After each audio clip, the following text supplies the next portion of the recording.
The gilded edges of the invitation sparkled under the dim kitchen light. Daniel traced the embossed letters, his thumb hesitating over the name Paul Ackerman. Paul, his old college acquaintance and now the CEO of a multi-million-dollar corporation, was hosting an extravagant party to celebrate his company's anniversary. The invitation felt more like an obligation than a genuine outreach. Daniel sighed, setting it down. He had little in common with Paul now. Daniel's once promising career as a software engineer had crumbled after a high-profile scandal at his previous company, a scandal that wasn't his fault but had left him jobless and tainted. Invitations to events like this reminded him of what he'd lost: prestige, stability, and the respect of people who once called him a peer. Attending meant subjecting himself to the judgmental gazes of others. But another part of him stirred. The bitterness of defeat lingered, but beneath it was a spark of defiance. Daniel wasn't defeated, not entirely. Though his professional life had been derailed, he had been working on something new, something big. Maybe it was time to face his past, even if just to prove to himself that he wasn't afraid. He rose from his chair and stared into his closet, surveying his limited wardrobe. The night of the party arrived, and Daniel emerged from his apartment dressed in a suit that had seen better days. It was simple, understated, and in his mind, symbolic. He wasn't here to impress anyone.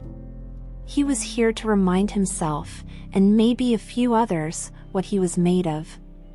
As he stepped into the cab, he rehearsed the words he'd use if confronted, unsure if he'd need them or if he'd falter when the time came. The venue was a sprawling mansion on the city's outskirts, lit like a palace and buzzing with luxury cars pulling into the circular driveway. Daniel stepped out of his cab, feeling the weight of the scene press against him. Guests in designer gowns and tailored suits glided effortlessly into the glowing entrance, their laughter echoing faintly in the cool night air. Inside, the opulence was almost overwhelming. Chandeliers hung like frozen rainstorms from vaulted ceilings, and the soft hum of conversation melded with the delicate strains of a live string quartet. Daniel adjusted his tie and stepped into the crowd, conscious of the sidelong glances that followed him. People whispered behind manicured hands, their words inaudible but their intent clear. A waiter approached with a tray of champagne, and Daniel gratefully accepted a glass, if only to give his hands something to do. He scanned the room, hoping to spot a familiar face. Instead, he found himself drawn to Paul, standing near the center of the room, surrounded by an attentive audience. Paul's laugh boomed across the room as he recounted one of his many self-congratulatory stories. It didn't take long for Paul to spot Daniel. With a grin that felt more predatory than welcoming, he strode across the room, his expensive cologne leaving a sharp trail behind him. "Daniel," he exclaimed, throwing an arm around his old acquaintance. "Look at you, man. It's been what, years?" His voice carried just enough volume to draw attention. Daniel nodded, smiling politely. "It has been a while. Congratulations on the event, it's quite something." Paul leaned in, his grin sharpening. "Thanks. It's all about persistence, you know? Some of us keep climbing no matter what. Others, well, they stumble." The implication hung in the air, and a few nearby guests chuckled nervously. Daniel's face remained neutral, though his grip on his champagne flute tightened. Paul turned back to the group, his arms still draped around Daniel's shoulders. "Did I mention? Daniel here was a big deal in software, once upon a time. Had the whole world ahead of him. Shame how things turned out, huh?"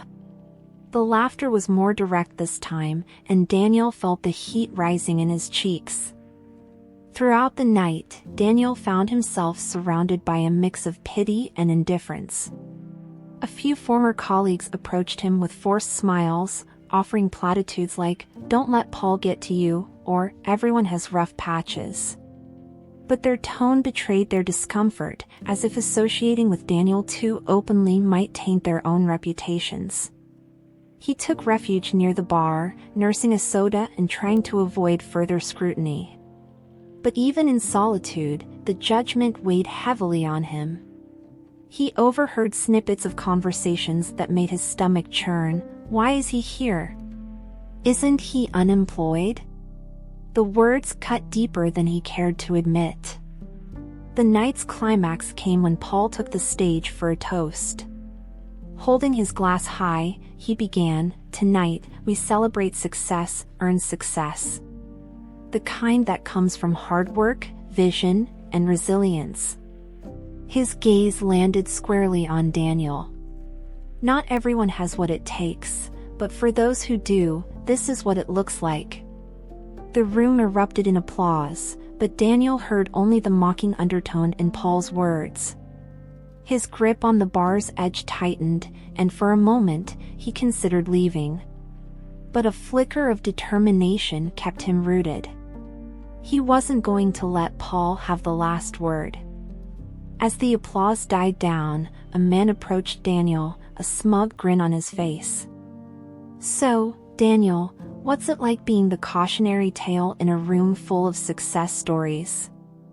The question wasn't meant to be answered. It was a jab, a taunt designed to strip him of whatever dignity he had left. But Daniel didn't flinch. Instead, he straightened, setting his drink aside. "If you're so curious," Daniel began, his voice steady and clear, "let me tell you." The room grew quiet, conversations halting as heads turned toward the source of the interruption. Daniel stepped forward, his presence commanding in a way that surprised even himself. Reaching into his jacket pocket, he pulled out a sleek business card. "I'm the CEO of Axis Innovations," he announced. "We've just secured $50 million in funding to launch a cybersecurity platform that will redefine the industry. Investors you've been courting, Paul? They chose us instead." The silence that followed was electric. Guests exchanged wide-eyed glances, their whispers now full of awe rather than disdain. Paul's face turned ashen, his confident smirk replaced with stunned disbelief. For a moment, time seemed to freeze. The weight of Daniel's words hung in the air, silencing even the most fervent whispers. The card in his hand glinted faintly under the golden chandeliers, a subtle symbol of power and vindication. Faces that had previously turned away in dismissal were now fixed on him with wide-eyed astonishment. The shift in the room was palpable, a collective realization that the man they had mocked was far more formidable than they had assumed. Paul's voice, usually confident and commanding, cracked slightly as he forced a laugh. "Well, Daniel," he said, his tone attempting to feign camaraderie, "it seems you've been busy." His words rang hollow, and the sweat forming on his brow betrayed his unease. Guests around him were no longer focused on his usual grandstanding. Instead, they edged closer to Daniel, their curiosity and admiration evident. Daniel, still holding the card, continued with a calm but firm voice. "I may have stumbled," he admitted, his gaze sweeping across the room, meeting the eyes of those who had laughed earlier, "but I never stopped moving forward. Sometimes failure isn't the end, it's the beginning of something better. Axis Innovations isn't just a comeback, it's proof that resilience and belief in oneself can turn even the darkest times into a new dawn." A ripple of applause broke out, hesitant at first but quickly growing in strength. The very same people who had whispered against him now clapped in recognition of his triumph. It wasn't the applause that mattered to Daniel, though. What mattered was the feeling of reclaiming his dignity. For the first time in years, he felt like the man he had always been, not the shadow of what others had reduced him to. Paul retreated to the bar, gripping his champagne flute like a lifeline. His earlier bravado had evaporated, replaced by a forced smile that failed to mask his humiliation. A few loyal guests hovered near him, offering half-hearted reassurances. "Don't let it bother you, Paul," one said, though even they seemed more interested in stealing glances at Daniel than comforting their host. Paul stared into his drink, the faint clinking of ice mirroring the turmoil in his mind. His entire identity was built on being the most successful person in the room, the one others aspired to emulate. But in a single evening, Daniel had stolen that spotlight. Worse still, Paul's own arrogance had amplified the impact. By mocking Daniel so publicly, he had inadvertently set the stage for his own downfall. Daniel, meanwhile, stood at the center of a growing circle of admirers. Entrepreneurs and executives introduced themselves, eager to discuss potential collaborations or simply offer congratulations. Their words were sincere, but Daniel couldn't help but notice the irony. These same people had ignored or belittled him earlier in the evening. The fickleness of their admiration reminded him of why he valued integrity over approval. As the evening wore on, Daniel found himself drawn into conversations about his journey. Guests asked about his new company, about the challenges he had faced and overcome. His answers were candid, but he was careful not to bask in his own triumph. "The truth is," he said at one point, "I'm not here to prove anyone wrong. I'm here because I refuse to let circumstances define me." One guest, an older woman with an air of quiet wisdom, smiled at him. "You've done more than refuse," she said. "You've reclaimed what was always yours, your dignity and your potential. That's something no one can take from you again." Her words struck a chord with Daniel. It wasn't just about proving himself to others, it was about proving to himself that he could rise above the trials life had thrown at him. He excused himself briefly, stepping out onto the terrace for a moment of quiet reflection. The cool night air was a welcome reprieve from the intensity of the evening. While Daniel was on the terrace, Paul made his move. He slipped out of the main hall, his exit unnoticed by most. For a man who thrived on attention, the anonymity of his retreat was a bitter pill to swallow. He lingered briefly near the valet stand, contemplating whether to stay and salvage some shred of his dignity or disappear entirely. He chose the latter.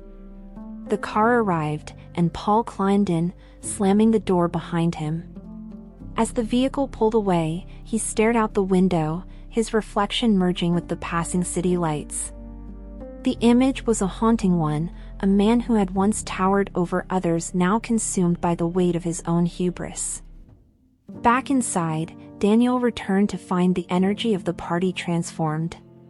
Conversations hummed with excitement about his company, his resilience, and the powerful lesson his story had imparted.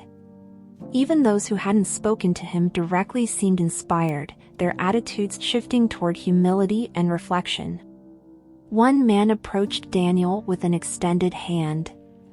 "I owe you an apology," he said, his voice sincere. "Earlier tonight, I judged you unfairly. Seeing how you've handled everything, I realize now that I have a lot to learn, not just about business, but about character." Daniel shook his hand, offering a small smile. "It takes a strong person to admit they were wrong." "I appreciate that." As the evening wound down, Daniel prepared to leave. Several guests stopped him on his way out, thanking him for sharing his story and expressing admiration for his courage. One even joked, "You've raised the bar for all of us. Next time, I'll think twice before judging someone too quickly." Standing at the door, Daniel looked back at the room one last time. The grandeur of the venue, the glittering lights, it all seemed less daunting now. The night had started as a reminder of his struggles but ended as a testament to his resilience.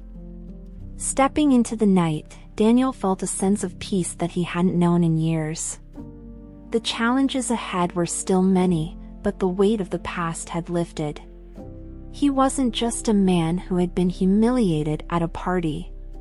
He was a man who had reclaimed his narrative, turning the spotlight of judgment into one of inspiration. As he walked down the driveway, the distant hum of the city lights seemed to echo a simple truth: success isn't about never falling. It's about rising stronger every time you do. The following morning, the ripples from Daniel's actions at the party began to spread far and wide. Those who had attended the event recounted the night with awe to colleagues, friends, and even on social media. Mentions of Axis innovations began circulating among prominent industry circles, spurred by the dramatic revelation of its CEO at what was now being referred to as the Party of the Year. Paul's name also surfaced in these conversations, but for entirely different reasons. The humiliation he had suffered was discussed in whispers, with many recounting his hasty retreat and visible discomfort. Paul had always been known for his charisma and confidence, but now, his reputation teetered on the edge of collapse. Daniel, however, chose not to dwell on the fallout for Paul. His focus shifted immediately back to his work. The party had opened doors he hadn't expected, with potential partners and investors reaching out. Despite the flurry of opportunities, Daniel remained measured, prioritizing those who shared his vision and values. For Paul, the days following the party were a brutal reckoning. Once celebrated as a titan in his industry, he now found himself questioned by both peers and employees. Subtle but significant cracks began to form within his company. A major investor canceled a deal, citing concerns about leadership, and key clients began quietly looking elsewhere. Paul spent long hours in his office, poring over reports and scrambling to regain control. His usual bravado couldn't mask the growing panic. One evening, as he sat alone in the darkened office, he replayed the events of the party in his mind. He thought about Daniel, not just his triumph, but the grace with which he had carried himself. For the first time in years, Paul felt a pang of something he couldn't ignore: shame. A week later, Daniel received an email that caught him by surprise. The subject line read, "I owe you an apology." The sender was Paul. In the email, Paul admitted to his arrogance and acknowledged how poorly he had treated Daniel. He didn't attempt to excuse his behavior but instead asked for an opportunity to meet. "I need your advice," Paul wrote. "I don't expect forgiveness, but I would greatly appreciate your perspective." Daniel sat back in his chair, rereading the message. Part of him wanted to dismiss it. After all, Paul had been the architect of much of his humiliation. But another part of him saw the sincerity in the words. If nothing else, it was a chance to close a chapter that had weighed on him for far too long. The cafe where Daniel and Paul agreed to meet was quiet, its intimate ambience providing a stark contrast to the grandeur of their last encounter. Paul arrived first, looking visibly more subdued than Daniel had ever seen him. Gone was the tailored suit and confident swagger. In their place was a man grappling with the consequences of his own hubris. When Daniel entered, Paul stood and extended a hand. "Thank you for agreeing to meet," he said, his voice humble. Daniel shook his hand and sat down, noting the unease in Paul's demeanor. Over coffee, Paul spoke candidly about the fallout from the party. "I've lost clients, partnerships, and the trust of people I care about," he admitted. "I built my success on arrogance and intimidation, and now it's all unraveling. I don't know how to fix it." Daniel listened intently, weighing his response. Finally, he said, "The first step is taking responsibility, not just in words, but in actions. You need to rebuild trust, and that means showing people that you've changed, not telling them." Paul nodded, his expression thoughtful. "I've spent so long pretending to have all the answers," he said. "It's hard to admit I don't." "Admitting it is a start," Daniel replied. "But it's what you do next that matters." The conversation left both men with much to consider. For Paul, it marked the beginning of a long and difficult journey to repair his reputation and his relationships. For Daniel, it was a reminder of the strength that comes from standing firm in one's principles, even in the face of adversity. As they parted ways, Paul extended his hand again. "Thank you, Daniel," he said, "for everything. I don't deserve your kindness, but I'm grateful for it." Daniel shook his hand firmly. "What matters isn't where you've been, Paul. It's where you choose to go from here." Back at Axis Innovations, Daniel threw himself into his work with renewed vigor. The influx of interest following the party had opened doors to collaborations and partnerships that aligned perfectly with his company's mission. But amidst the growing success, Daniel never lost sight of the values that had guided him through his darkest moments. He initiated mentorship programs for young entrepreneurs, focusing on those who, like him, had faced setbacks or struggled to find their footing. "Your challenges don't define you," he told them. "How you respond to them does." Months later, Paul reached out again, not with an apology, but with an update. He had begun implementing changes within his company, focusing on collaboration and integrity. He even asked Daniel to speak at a company event, hoping his story would inspire his employees. Daniel agreed, not as a favor to Paul, but as an opportunity to share his message. Standing before the crowd, he spoke not about success, but about resilience, humility, and the importance of staying true to one's values. One evening, Daniel found himself near the venue of Paul's infamous party. He paused outside, gazing at the grand entrance. The memory of that night felt distant, replaced by the satisfaction of how far he had come since then. As he walked away, he felt a deep sense of peace. He wasn't just a man who had survived humiliation. He was a man who had turned it into strength, using it to forge a path not just for himself, but for others as well. Daniel's presence at Paul's company event became a catalyst for change far beyond what either man had anticipated. Employees who had once operated under the weight of Paul's domineering leadership found themselves inspired by Daniel's story of resilience and authenticity. In the weeks that followed, Paul's company began to pivot, both culturally and strategically. Paul reached out to community organizations, offering resources and mentorship programs to underprivileged entrepreneurs.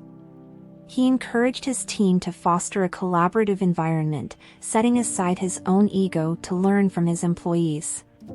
For Daniel, watching these transformations reaffirmed his belief in the power of humility and second chances. The event also reignited Daniel's own desire to expand the impact of Axis Innovations. While the company had already begun mentorship initiatives, he decided to establish a foundation dedicated to supporting individuals rebuilding after personal or professional setbacks. Several months later, Daniel attended a tech summit where he crossed paths with an unexpected figure, one of the guests who had ridiculed him at Paul's party. The man, now visibly uncomfortable, hesitated before approaching. "Daniel," he began, his voice tinged with regret, "I owe you an apology for how I behaved that night." Daniel regarded him calmly, sensing the sincerity in his words. "That was a different time," Daniel replied. "What matters is how we move forward." The man nodded, his relief evident. "Your story stayed with me," he admitted. "It made me realize how quick I've been to judge others, and how often I've overlooked my own flaws." He paused, then added, "If you ever need support for your foundation, I'd be honored to help." The exchange left Daniel with a sense of fulfillment. Each encounter, each changed perspective, was a reminder that even the smallest ripples of kindness could create waves of transformation. Axis Innovations flourished in the years that followed, not just as a leader in cybersecurity but as a company synonymous with ethical practices and social responsibility. Daniel's foundation grew alongside it, offering grants, mentorships, and workshops to individuals striving to overcome obstacles. Daniel often reflected on the journey that had brought him to this point. The humiliation he had endured at Paul's party had been a turning point, but it was the choices he had made afterward that defined his path. His story wasn't one of revenge or vindication, it was one of growth, resilience, and paying it forward. Paul's company began to gain recognition for its cultural shift, with industry publications praising its focus on integrity and innovation. Paul himself adopted a more collaborative approach, openly acknowledging his past mistakes and crediting Daniel for helping him find a new perspective. Their relationship evolved into one of mutual respect. While they didn't become close friends, they remained in touch, occasionally sharing insights and collaborating on initiatives that aligned with their shared values. On the 5th anniversary of Axis Innovations, Daniel's team surprised him with a celebration. The event was modest by design, focusing on the company's achievements and the lives it had touched. A highlight of the evening was a presentation showcasing testimonials from individuals who had benefited from the Foundation's programs. One participant, a young woman named Alina, spoke directly to Daniel. "Your story gave me hope when I felt like giving up," she said. "You showed me that failure doesn't have to be the end, it can be a new beginning. Thank you for believing in people like me." Her words moved Daniel deeply. The celebration wasn't just about his success, it was a reminder of the purpose behind it all. One day, Daniel found himself near his old workplace, the company that had collapsed years ago, setting off the chain of events that had reshaped his life. The building now housed a different business, but standing there, Daniel felt a wave of emotions: sorrow for the challenges he had faced, gratitude for the lessons he had learned, and pride in the man he had become. He walked away with a sense of closure. The past no longer held power over him, it was simply a chapter in his story, one that had ultimately led to something far greater. In the tranquility of his home office one evening, Daniel sat by the window, watching the city lights flicker in the distance. His journey had been anything but linear, marked by setbacks, self-doubt, and unexpected triumphs. Yet, as he reflected, he realized that every twist and turn had been necessary to bring him to this point. Success, he thought, wasn't about wealth or accolades. It was about the impact you made on others and the values you upheld along the way. With that thought, he picked up his pen and began drafting plans for the Foundation's next initiative. The work was far from over, but Daniel wouldn't have had it any other way. The story ended not with fanfare, but with the quiet satisfaction of a man who had turned his trials into triumphs, and who remained steadfast in his commitment to making the world a better place, one step at a time.